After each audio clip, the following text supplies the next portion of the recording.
Our trip to Kenya took place in August 2014 and lasted 3 weeks. At the time, we were going into the 10th grade and traveled with a group of 28 fellow students. Our flights took us to Nairobi, Kenya's capital city.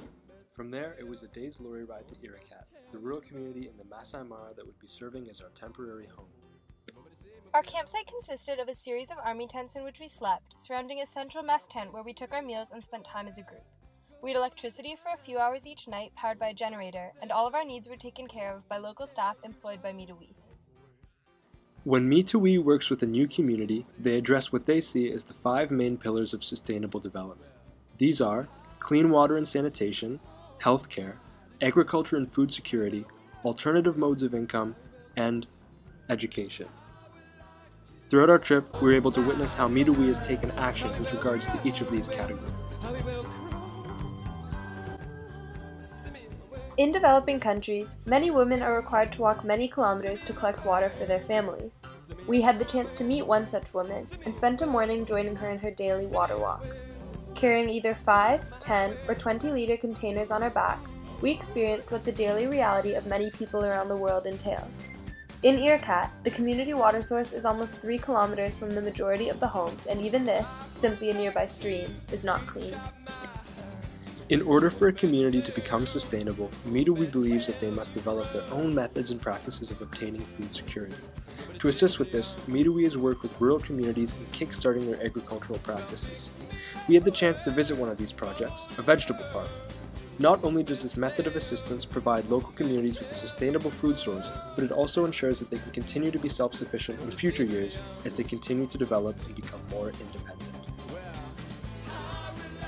One of the highlights of our trip was having the chance to visit the Baraka Health Clinic, a Me2We-sponsored facility serving many of the nearby communities. Prior to Baraka, many individuals had nowhere to go to receive healthcare treatment as the next closest hospital was not easily accessible. Visiting Baraka and having the chance to meet the doctors and patients who have benefited from its construction gave us each an appreciation for the field of medicine. Me2We is an avid supporter of providing local women with sustainable sources of income. For this purpose, they provide employment opportunities by having all of their merchandise made by members of their own communities. Another meaningful experience for us was meeting some of the talented women that make the bracelets and other items and accessories that we see in Me2We stores here in Canada. One of the most important aspects of sustainability, and what many see as the key to breaking the cycle of poverty in any region, is education. The primary objective of our trip was assisting in the construction of 2 classrooms for the Irakat Community Elementary School. At the time of our trip, the children in the community who were able to attend school were learning in a building that was far from sufficient. Made of wood, the building was small and not sturdy enough to keep even rain away. Over the course of our trip, we were able to complete both of our build projects, and both classrooms are now in use. Over the course of our 3-week trip, we were able to build relationships with not only our fellow group members, but the many community members that we interacted with as well. From students to teachers to construction workers, we were astounded by the amount of kindness and gratitude that we were shown by individuals whom we'd only known for a matter of days. Every person we encountered made us feel welcome and truly at home. As the years have passed and we have looked back on our trip, we've recognized that partaking in a trip such as ours does not grant you the opportunity to change the entire world.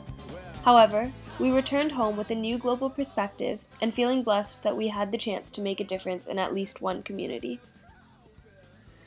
It is hard to put into words exactly what our trip to Kenya taught us, but what we believe is that the greatest thing we learned was that there is no shortage of kindness in the world. Although seeming to have been given so much less than us, the individuals that we met were grateful for what they had and embraced life with a positive attitude and genuine sense of community. The lessons we learned and the experiences that we encountered on our trip have influenced our personalities, helped develop our global awareness, and have shaped us into who we are today. Our trip to Kenya would not have been possible without the support of our family and friends, and for that, we thank you. We hope you enjoyed hearing about our trip.